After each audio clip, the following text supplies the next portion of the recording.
and kicking them in the general direction of the pile of dirty laundry near the basket. He thought about running out onto the front lawn totally naked for a few minutes, just to get Dinah Guttrich's motor running.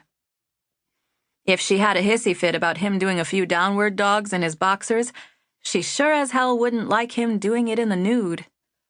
But ultimately, it wasn't worth the hassle. Sooner or later, he figured she was going to quit spying on him and get over the fact that once, a few years ago, they'd had a couple of glasses of wine while her husband was away. Not much had happened. A little making out, a little finger-banging. As far as Ilya was concerned, it was only cheating if someone came. It had been a mistake, though, and not because she was a married woman living next door to his ex-wife, with whom he still owned a business and worked with every day. Nope. He should never have fooled around with Dinah because she was flat-out crazy for the D, and she couldn't seem to get it through her head that Ilya was not interested in being anyone's side piece. At least not more than once. He wasn't interested in being anyone's front or back piece either. Him and relationships? No thanks. He'd done that already, all serious and committed and monogamous, and look what had happened. The sour sting of that experience still lingered. Probably always would. And why? Because he'd done his best to love Allie and be good to her, and in the end, all he'd done was make a mess of things. That was all he was good for, screwing up. He couldn't blame her for it. Their relationship had been doomed from the start. Tumultuous and emotional and stupid. It had ended as abruptly as it had begun. He'd come home one day to an empty house and a note telling him she'd moved back across the street into the house her parents had left behind when they moved to Arizona.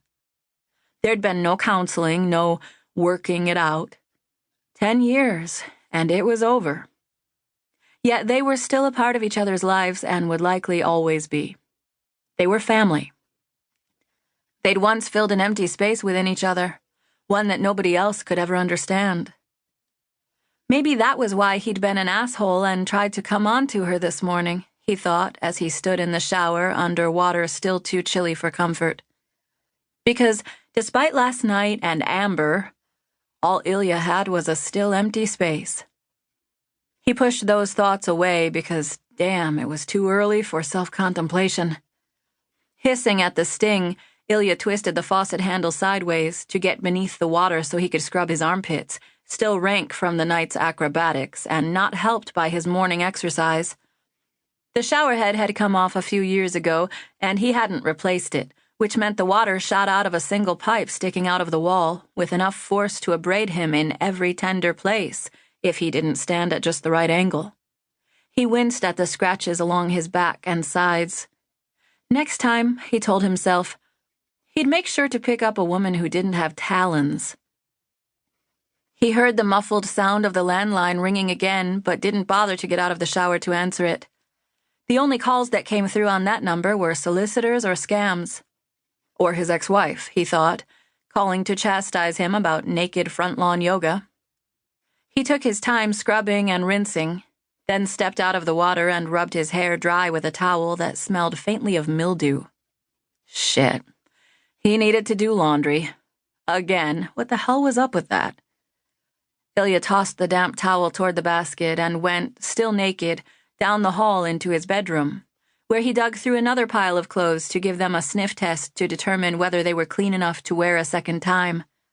He was going to be in his scuba gear most of the day anyway, or a pair of trunks and a t-shirt, so what difference did it make that he picked out a pair of grass-stained cargo pants and a tank top with a hole in the side?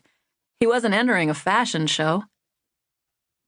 His phone buzzed from on top of the dresser, then went silent, which meant he'd missed a call. A moment later, the landline rang again, sounding louder this time, since there was still a handset hanging in the hallway outside his bedroom. Pulling up his briefs with one hand and hopping on one foot, Ilya headed for the doorway. His shoulder connected with the door frame hard enough to bounce him backward, and he let out a curse of pain as he managed to unhook the phone from its cradle, but then dropped it and kicked it out of reach when he bent to lift it. Behind him, on the dresser, his phone buzzed again.